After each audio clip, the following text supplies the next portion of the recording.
Muito bem, quero dar o meu boa noite à igreja. Boa noite. Que bom que você está aqui na casa do Senhor. Que bom que você escolheu nessa noite desligar um pouquinho das tarefas, desligar um pouquinho da correria da semana e dar um passo para a direção de Deus, um passo na direção do Senhor. Quando a gente vem à casa de Deus, sempre Deus tem uma bênção para nós. Com certeza Ele quer falar o meu coração, quer falar o seu coração, quer ensinar um pouquinho mais da palavra dEle, quer fazer a gente entender um pouquinho melhor os planos, os propósitos que Ele tem para mim e para você. Se sinta muito bem-vindo, se sinta em casa, você que está vindo a primeira vez, se tem alguém que está nos visitando, você também que está assistindo a gente por internet, nós temos aí sempre muitas pessoas que nos assistem, sejam também bem-vindos. Muito bem, queridos, nessa noite nós vamos iniciar uma pequena série que nós vamos durante esse mês de fevereiro, nas quartas-feiras, estar aqui desenvolvendo com vocês. Então todas as quartas, a partir de hoje até o final de fevereiro, serão 5 quartas, contando com hoje, nós estaremos conversando um pouquinho sobre um tema bem interessante, sobre algumas coisas interessantes da Bíblia. Vamos nos aprofundar um pouquinho mais no conhecimento da Bíblia e seguindo uma linha que eu quero apresentar para vocês nessa noite. Muito bem. Hoje em dia nós sabemos que a gente usa muitas maneiras de se comunicar com as pessoas, mas sem dúvida uma das maneiras mais conhecidas, uma das maneiras mais famosas, está um pouco em desuso hoje, são as cartas. Eu não sei quantos de vocês aqui nessa noite têm hábito de ainda escrever carta. Às vezes é uma mãe que escreve carta para um filho, dando alguns conselhos. Existem cartas de puxão na orelha, né? Às vezes reprovação. Existem cartas de cobrança, eu acho que essa é a que eu mais recebo lá em casa, né? Lá na caixinha de correio, carta de cobrança de dívida, de coisa para pagar, conta de luz, Existem cartas desse tipo, mas também existem aquelas cartas apaixonadas, né? Que o casal, às vezes, presenteia um ao outro com as cartas. Às vezes nem precisa mandar no correio, porque a pessoa mora perto, mas a gente gosta de escrever carta para demonstrar o sentimento. Geralmente uma carta escrita assim por uma outra pessoa, por uma pessoa querida, ela vai cheia de sentimentos, e quando a pessoa que recebe a carta lê, os sentimentos brotam também. Não sei se você tem alguma carta na sua casa que você guarda com carinho, que você guarda assim, sabe, e gosta de vez em quando dar uma olhadinha, aquela carta do namorado que hoje é o esposo, da namorada que hoje é a esposa, que fica lá guardado naquela caixinha de sapato. A gente sempre tem alguma coisa desse tipo. Eu estava hoje dando pensando nisso, eu lembrei de uma carta que eu enviei para minha esposa. Eu trouxe aqui essa carta, uma cartinha de romance, de amor. Minha esposa reclama às vezes que eu não sou muito romântico, mas quando eu leio essa carta eu digo, eu sou muito romântico, né? Eu tenho aqui, essa carta foi enviada para ela no dia 23/2 de 2007, fazia um mês mais ou menos que a gente estava namorando. Eu estava fazendo o 2º ano de teologia, e eu mandei essa carta de aniversário, né? Era o aniversário dela, e eu vou ler só a primeira parte para vocês verem que eu sou romântico, viu? Olha o que diz aqui: você poderia me fazer esquecer o mundo todo, mas nem o mundo inteiro poderia me fazer esquecer de você. Quem que vai dizer, carta bonita, né? Eu lembro que eu dei uma rosa, e a minha esposa guardou a rosa, olha só. Ela colocou amassado dentro de algum livro, e tem até hoje, né, a rosinha que eu dei para ela junto com essa carta. Já fazem quase 9 anos, viu? Então, essa carta aqui é muito especial. Você tem alguma carta assim? Bom, na Bíblia, queridos, nós temos muitas cartas também. Na verdade, na Bíblia nós temos 21 cartas escritas, e todas elas aparecem no Novo Testamento. O Novo Testamento contém 27 livros, sendo que 21 deles são cartas. São cartas especiais, escritas por pessoas que queriam dar algum conselho, que queriam transmitir alguma coisa importante para outras pessoas. E a gente divide essas 21 cartas em 2 tipos de carta. Existem as cartas gerais, a gente chama de cartas gerais, vocês já vão entender por quê. São elas a carta de Tiago, a carta de 1º e 2º Pedro, a carta de 1º e 2º João, e 3º João, e a carta de Judas, que não foi aquele que traiu Jesus, tá? Não confundam. De acordo com a história, é um dos irmãos por parte de pai de Jesus. 7 cartas. Essas cartas são gerais porque elas levam o nome do seu autor. E eles escreveram para o grupo de crentes que eles conheciam. Não foi específica para uma pessoa, para um grupo de pessoas. Eram cartas usadas por todas as igrejas da região conhecida e cristianizada da época. Por isso, gerais. Conselhos gerais, conselhos que serviam para todos da época e que servem para a gente hoje também. Mas 14 dessas 21 cartas são as cartas de quem? De Paulo. Paulo é o camarada que mais escreveu cartas. Na verdade, muitas das vezes, não foi o próprio Paulo que escreveu. Ele sempre tinha um assistente com ele que escrevia. Alguns creem que Paulo não tinha a visão muito boa. E ele sempre precisava de ajuda de alguém para escrever a carta.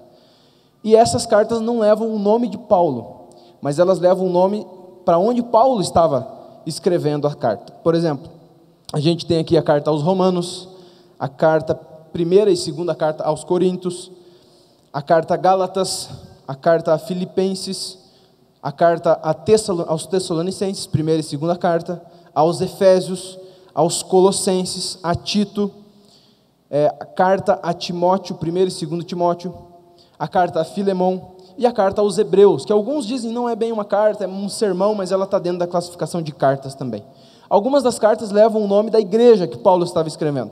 Paulo, como você sabe, foi um construtor de igrejas. Então, ele estava longe e ele gostaria de transmitir algo para aquele grupo de pessoas, igreja que vivia naquela cidade. Então, ele mandava a carta para a igreja que estava em Gálatas, da Galácia. Escrevia para a igreja que estava em Filipos, aos filipenses, mas também escreveu para pessoas, como Timóteo, por exemplo, que era um aprendiz de Paulo, um jovem pastor, e Paulo escreve então dando dicas para esse jovem pastor. São cartas especiais que Paulo escreveu. Mas nós vamos falar nessas 5 quartas-feiras, sobre um grupo de cartas especiais que Paulo escreveu. São as chamadas cartas da prisão. Paulo, ele foi preso 2 vezes. A primeira vez, quando ele pediu para ser julgado por César, ele ficou 2 anos preso em Roma, entre o ano 61 e o ano 63, numa prisão domiciliar, enquanto aguardava o julgamento. Essa prisão ela é relatada no livro de Atos, capítulo 28. E durante esse período em que Paulo ficou preso, ele escreveu 4 cartas enquanto estava preso, nesse período. E elas ficaram conhecidas como cartas da prisão. Ou alguns, para tentar lembrar, para conseguir lembrar com mais facilidade, chamam de Fefec. São 4 cartas.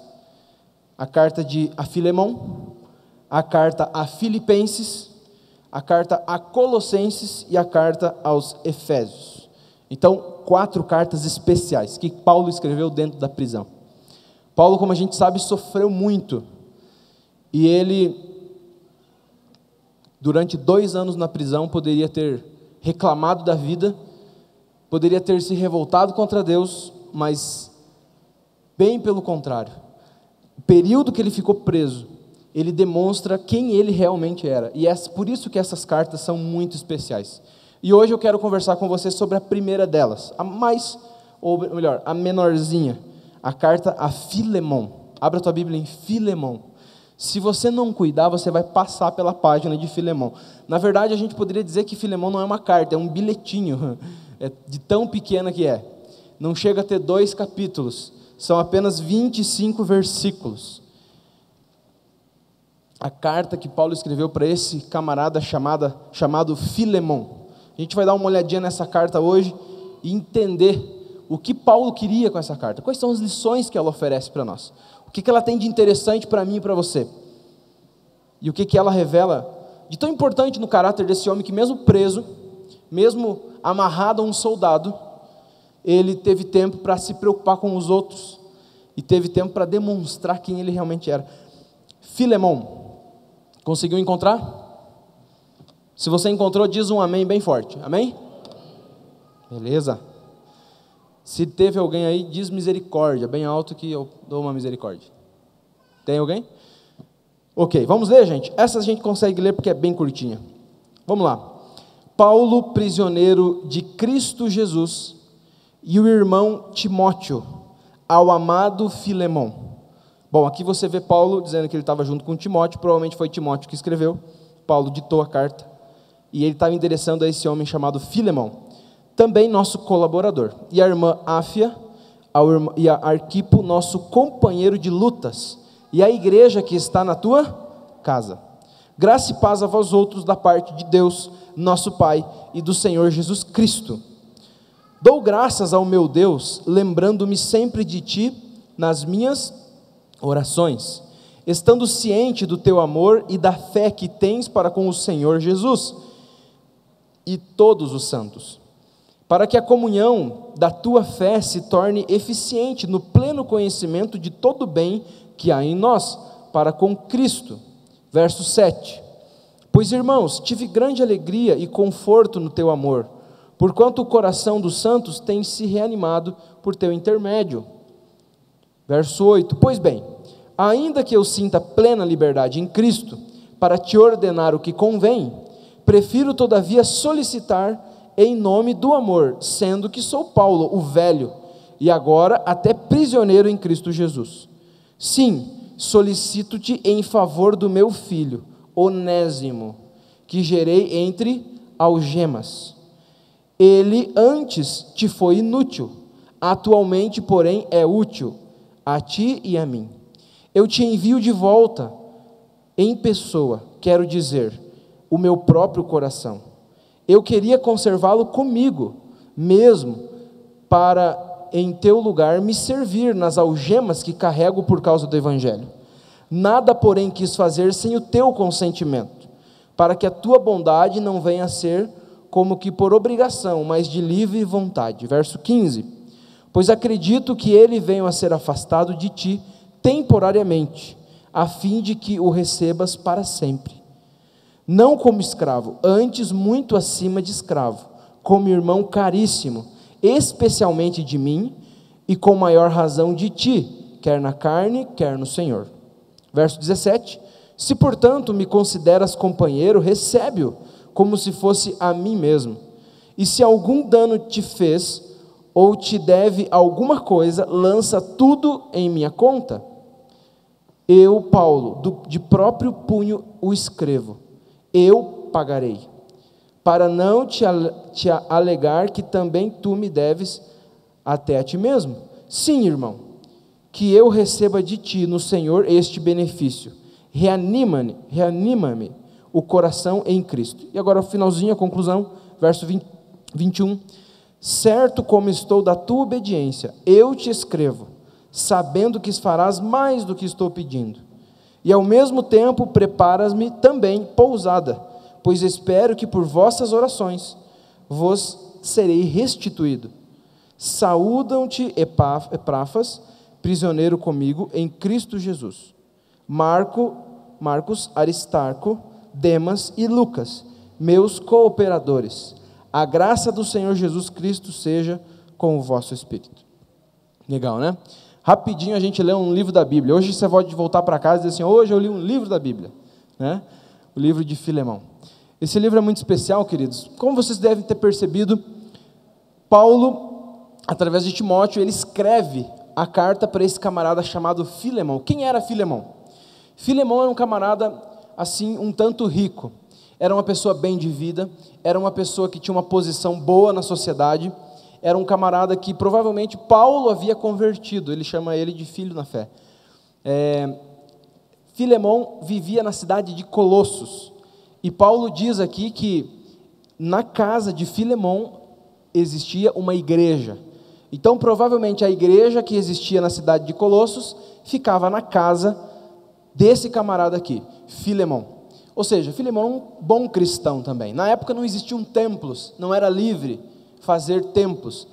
As igrejas geralmente eram igrejas familiares, na casa das pessoas. Então as pessoas que eram ricas tinham uma casa grande, geralmente elas tinham um sótão, ou melhor, um segundo andar, uma espécie de sótão, onde se faziam reuniões. E geralmente ali então é que eles cediam para que a igreja se reunisse. Então ele é um homem cristão também, bem de vida. E O motivo da carta é muito simples. Vocês verem que Paulo está recomendando que ele recebesse de volta um homem chamado Onésimo. Onésimo significa útil, é nome de escravo, né? E Onésimo era escravo de Filemão. Naquela época isso era muito comum. Pessoas terem escravos, pessoas ricas terem pessoas trabalhando dentro da casa delas. E Filemão, por algum motivo que a gente não sabe, entrou em desentendimento com Filemão, ou melhor, Onésimo entrou em desentendimento com Filemão, e por algum motivo ele fugiu, ele foi embora, ele deixou a casa do seu senhor, e isso naquela época era punível de morte. Ele era propriedade de Filemão, ele não poderia ter feito isso a menos que ele tivesse conseguido dinheiro capaz de pagar a liberdade, mas não foi isso que aconteceu. Onésimo simplesmente fugiu por algum motivo, desrespeitando, desonrando e merecendo um castigo bem cruel até a morte. De alguma forma, Onésimo encontrou com Paulo em Roma. Paulo estava preso. A gente não sabe se ele encontrou Paulo na prisão, a gente não sabe se Paulo encontrou com Onésimo em algum momento, se Onésimo foi visitar Paulo para pedir ajuda para Paulo, mas o que a gente entende é que Paulo teve um encontro com Onésimo e Onésimo se arrependeu do que havia feito. Onésimo, mais do que isso, ele se converteu também, ele entregou o coração a Jesus, e agora ele tinha uma obrigação, que era voltar e acertar as contas com o patrão dele, Filemão. Mas ele sabia, a lei era clara, se Onésimo voltasse, ele poderia ser castigado, até morto, por esse senhor dele, Filemão. Então Paulo, ele escreve uma carta, intercedendo por Onésimo, diante de Filemão, e na carta, vocês viram, Paulo, ele pede para que Filemão perdoasse, recebesse Onésimo, não mais como escravo, não mais como alguém inútil, como um servo terrível, teimoso, mas como alguém útil, como alguém diferente, como alguém renovado. E Paulo faz essa intercessão. Então a carta nada mais é do que um pedido de Paulo para que Filemão perdoasse e recebesse Onésimo novamente. Interessante, né? Agora, o mais interessante, e o que a carta tem para nos ensinar, são algumas lições que a gente precisa sair com elas aqui do nosso coração. Paulo aqui nessa carta dá um show de como a gente lidar com os irmãos na fé, de como a gente se relacionar com as pessoas.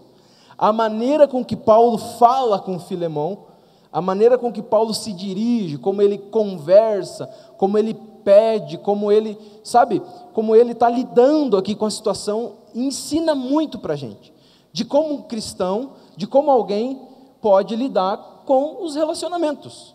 E todos os dias nós nos relacionamos com pessoas no trabalho, nos relacionamos com familiares, com colegas na faculdade, com pessoas na igreja. Nós nos relacionamos, somos pessoas, somos seres relacionais. E nos relacionamentos, nós sabemos que tem uns que não são tão fáceis assim. Vêm as brigas, vêm as fofocas, vêm as intrigas e uma série de outras coisas. Quem nunca teve problema com alguém? Quem não tem aquela pessoa que uma pedrinha no sapato para você? Ou quem nunca foi uma pedrinha no sapato de alguém? Sempre na nossa vida surgem os problemas de relacionamento. Talvez alguém esteja enfrentando um problema dentro de um relacionamento, de uma amizade, do relacionamento pai e filho. Quem sabe até no relacionamento de casamento estejam enfrentando aí. Eu me arrisco a dizer que todo mundo aqui tem algum probleminha assim, sabe? E Onésimo, Paulo e Filemão, eles nos ensinam muitas lições, muitas dicas de como a gente ter um relacionamento saudável e a gente conquistar as pessoas. E eu queria nessa noite, antes de você ir embora, passar para vocês algumas das coisas que Paulo ensina aqui nas entrelinhas, na maneira de tratar com Filemão. Dá uma olhadinha comigo e vê se Paulo não tem razão. A primeira coisa que Paulo ensina para a gente é que dentro de um relacionamento, seja qual for, a gente tem que aprender a elogiar as pessoas. Primeira lição que Paulo ensina, ele começa a carta, no comecinho ali no verso 2, chamando Filemão de companheiro de lutas, elogiando a fé, o amor, a espiritualidade do Filemão. E nessa vida, queridos, se a gente não aprender a elogiar as pessoas, a gente proferir bênção sobre os outros, mas aprender simplesmente a criticar, a botar defeito, a não ver a qualidade na vida dos outros, a gente acaba sendo um reflexo daquela nossa maneira de se comportar. Mas se a gente aprender a elogiar, aprender a olhar o lado positivo, e pode ser a pessoa mais terrível do mundo, pode ser o mais pecador desse mundo, você vai encontrar coisas boas, você vai encontrar qualidades, você vai encontrar coisas que você pode elogiar e coisas que você pode olhar, coisas boas que a outra pessoa oferece. Tem ou não tem? Concordam comigo? Pode ser o maior traste, você vai ver coisa boa. A gente tem que aprender a ver as coisas boas na outra pessoa. E a gente tem que falar, a gente tem que demonstrar. Paulo aqui mostra isso para a gente. Primeira lição que a gente pode aprender de Paulo. A gente também tem que aprender a reconhecer o esforço dos outros. Pode ser que a pessoa não tenha feito a melhor coisa, que na tentativa dela fazer algo, ela tenha feito tudo errado. Mas a gente pelo menos pode reconhecer o esforço da pessoa. Reconhecer quando a pessoa faz uma coisa boa. Quando a esposa faz uma comida gostosa, né? Quantos esposos perdem a oportunidade de ganhar e de demonstrar carinho em reconhecer coisas boas que os outros fazem? Quantas pessoas perdem? Paulo diz assim, olha, ele diz assim para Filemão: eu sei que o coração dos santos tem sido reanimado por teu intermédio. Lá no versículo 7, Paulo fala isso. Então a gente tem que aprender não só a elogiar, mas a reconhecer o esforço, as coisas boas que a outra pessoa faz. Sempre tem um lado bom na história. E às vezes a gente só olha o lado ruim, só critica. Paulo dá uma terceira lição para a gente, na maneira de lidar com o irmão. Ele diz assim, lá no verso 8 a 10, ainda que eu sinta plena liberdade para te ordenar, prefiro todavia solicitar. Olha só que lição interessante que Paulo está passando. Sempre é melhor solicitar do que ordenar.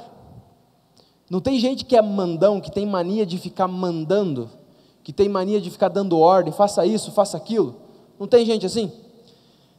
Paulo está dizendo aqui, gente, é melhor você solicitar. Paulo tinha todo o direito para dizer, ó Filemão, recebe o Onésimo aí que eu estou mandando. Mas Paulo disse, olha, eu prefiro solicitar. Poderia até pedir, mas eu prefiro solicitar. Educação, né? Você ter bom trato na hora de pedir as coisas. Toda maneira de falar carrega consigo uma intenção. Eu posso pedir, eu posso ordenar, eu posso solicitar com toda a educação. E Paulo disse, olha, solicite, não se demonstre superior ordenando, mas se coloque no mesmo nível, pedindo, ou até inferior, simplesmente solicitando. Aí vem um quarto conselho de Paulo, para a gente lidar bem com as pessoas. Eu tenho que aprender a reconhecer que eu também tenho limitações. Tem pessoas que acham que são melhores do que as outras, que são melhores em tudo, que você conversa com ela, e na conversa ela só fala dela, ela só fala das coisas que ela fez, porque eu sou isso, porque eu sou aquilo, porque eu fiz isso, porque eu fiz aquilo. Todo mundo tem defeitos, e eu tenho que lembrar que eu também tenho limitações.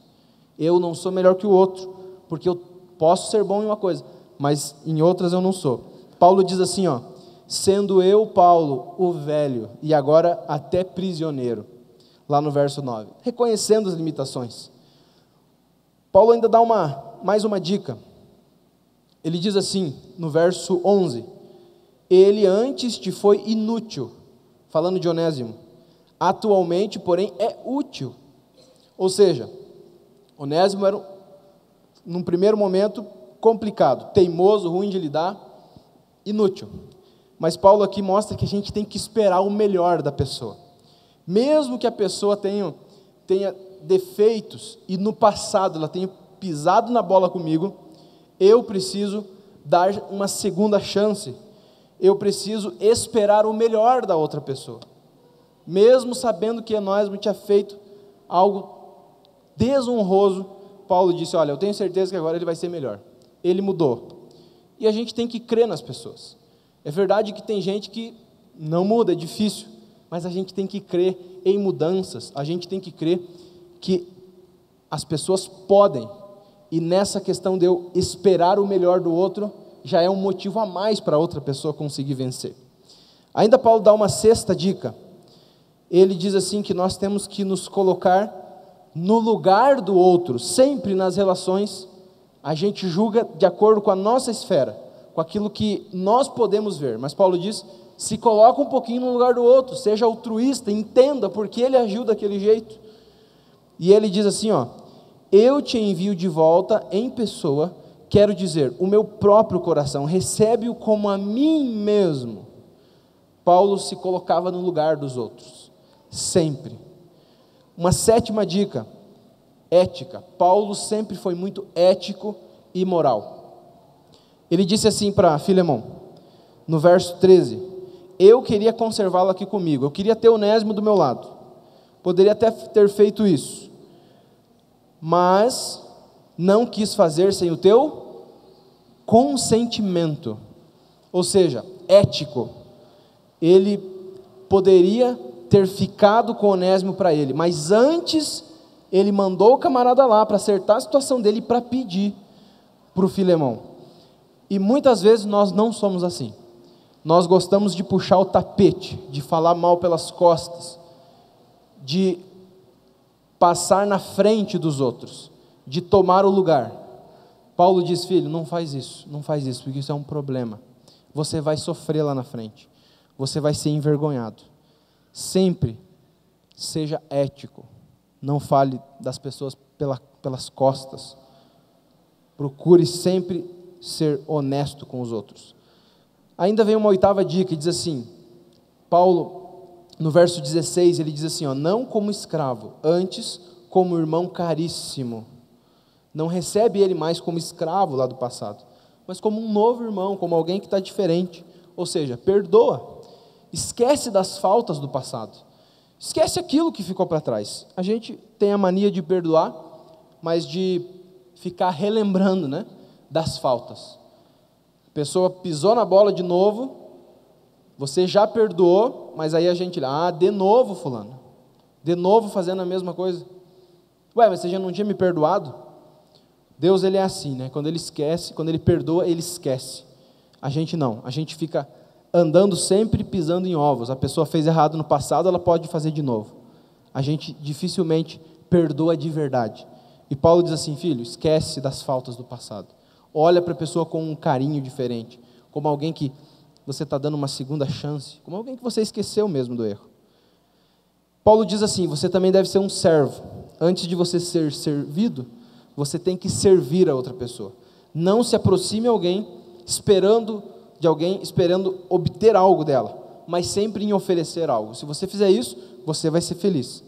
Ele chega a dizer para Filemão, no verso 17, se me consideras companheiro.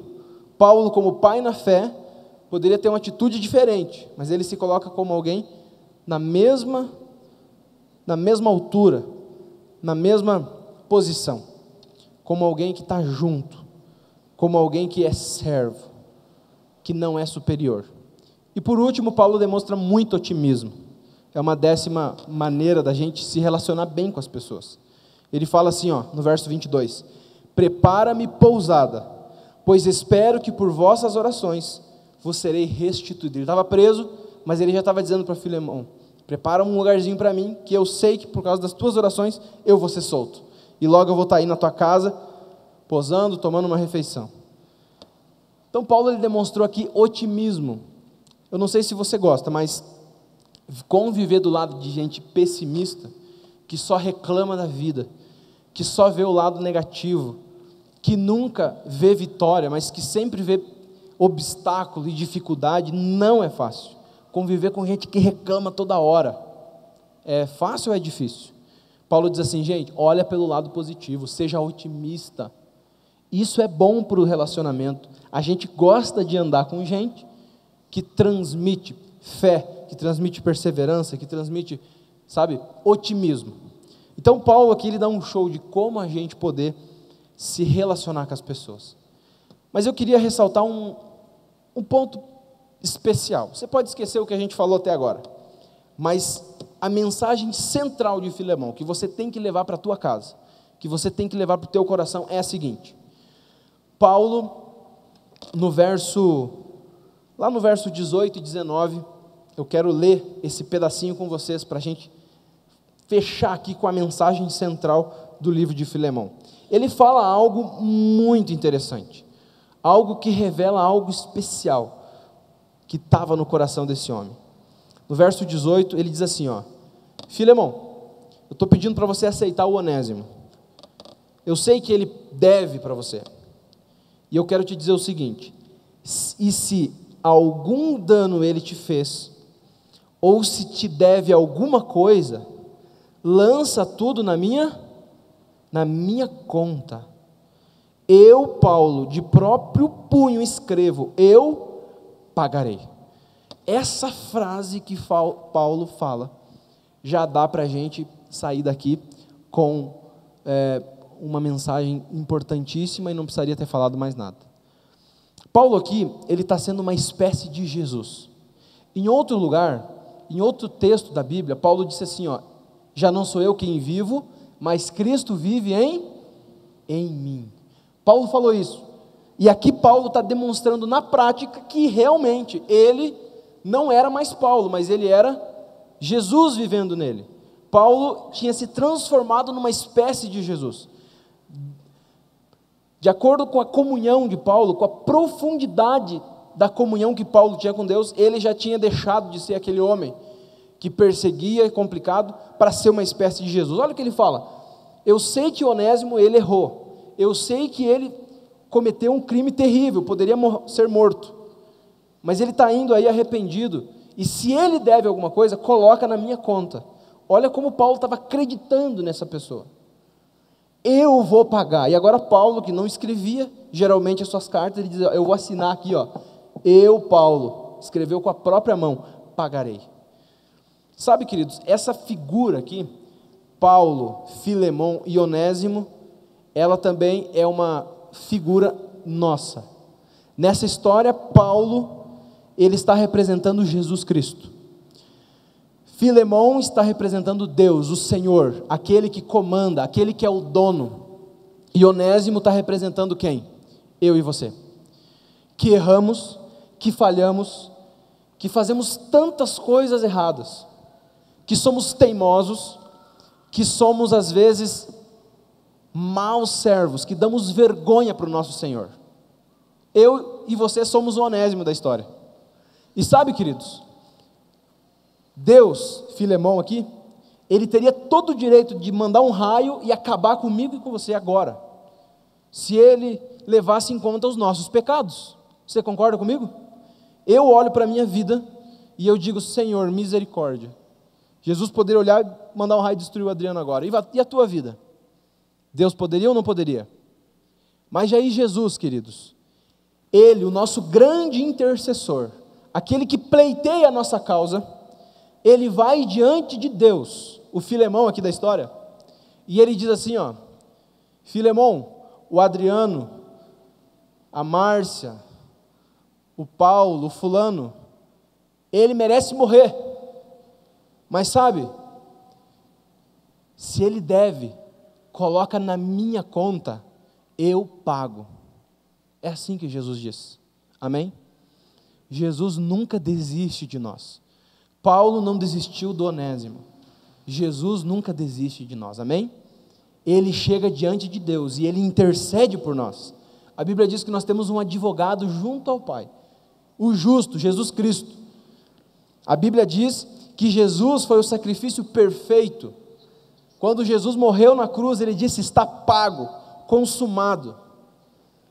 Ou seja, eu e você muitas vezes andamos por aí de cabeça baixa, com medo dos nossos pecados, culpado pela multidão de faltas que nós cometemos, e envergonhados de sermos chamados cristãos.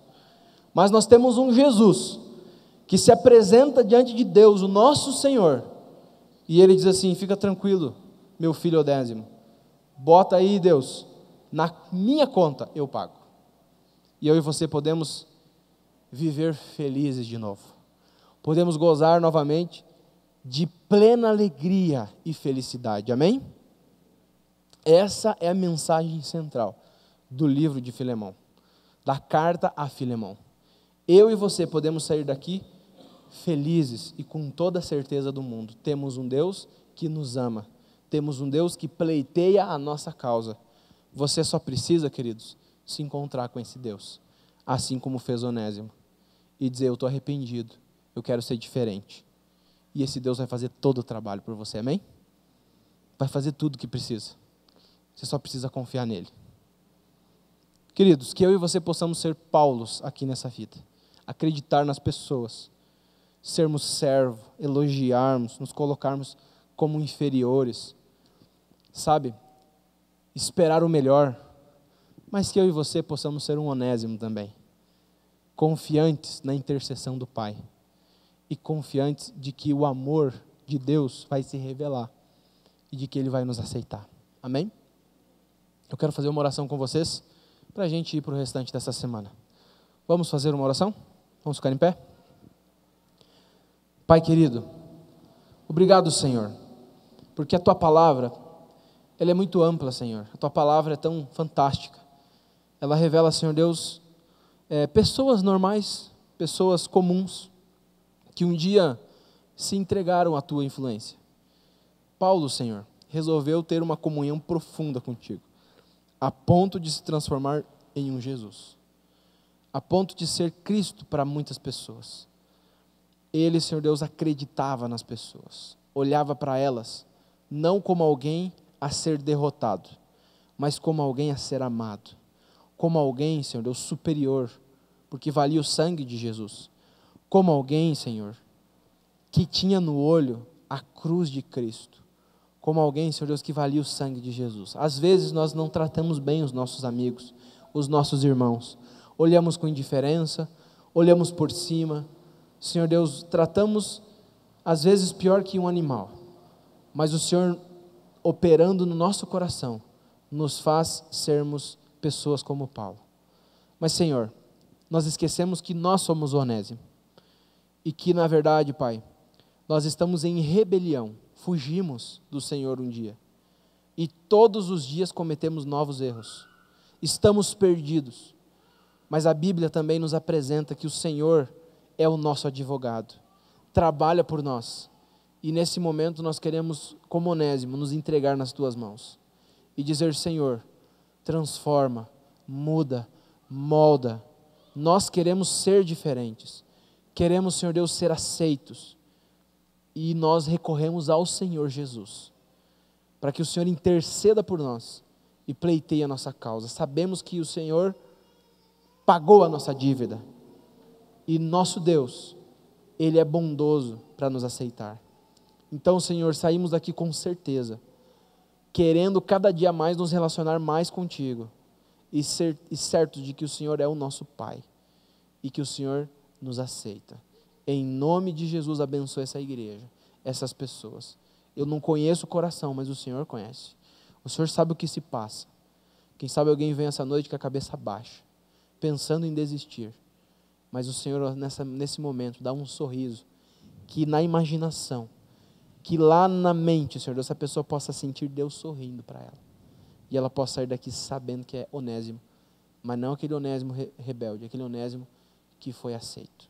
Em nome de Jesus, amém.